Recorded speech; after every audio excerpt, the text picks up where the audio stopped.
আপনাদেরকেও যাজায় খায়ের দান করুন সকল বলি আমিন।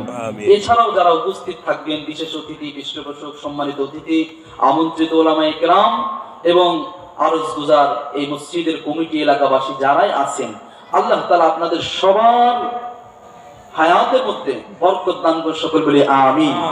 সম্মানিত উপস্থিতি, আমি আপনাদের কাছে বলি, আজকের এই মাহফিলে এসে আপনারা কি নারাজ না খুশি? কারা কারা খুশি একটু দুইখানে হাত ওঠান। নারায়ে তাকবীর, আল্লাহু আকবার, নারায়ে তাকবীর, আল্লাহু আকবার। আল্লাহ আজকের এই মাহফিলকে কবুল করুন সকল বলি আমিন। হাত দুইখানে নামান।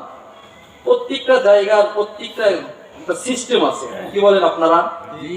এই যে আপনারা এখানে বসেছেন, আমার ভাইরা, আমার বাবাজিরা, আপনাদের কাছে আমার একটা আবদার, সেটা হলো আমরা এখানে যতগুলো আলোচক আছে, আমি তো প্রথম শুরু করেছি, এছাড়াও আরো অনেক সুন্দর সুন্দর বয়ানের অধিকারী ওলামায়ে কেরাম এখানে আসবেন, অনেক চমৎকার আলোচনা করবেন।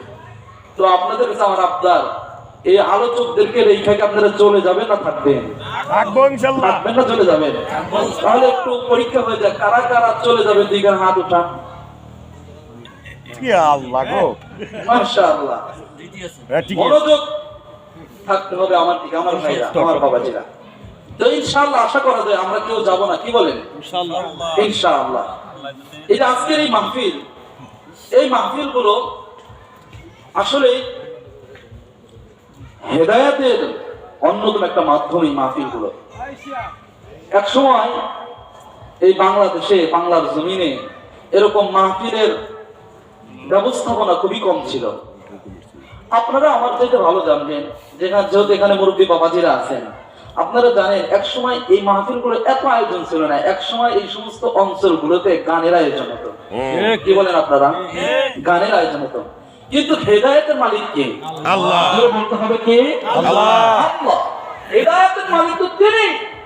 তিনি চাইছেন এই মানব জাতিকে কোরআনের হেদায়েতের বাণী পৌঁছে দেওয়ার জন্য। এই জন্য আলহামদুলিল্লাহ, সুম্মা আলহামদুলিল্লাহ, অল্প কিছুদিনের ব্যবধানে গানের পরিবর্তে এখন এই অঞ্চলগুলোতে মাহফিলের আয়োজন শুরু হয়ে গেছে বলে সুবহানাল্লাহ, সুবহানাল্লাহ। এই জন্য দুঃখের বিষয়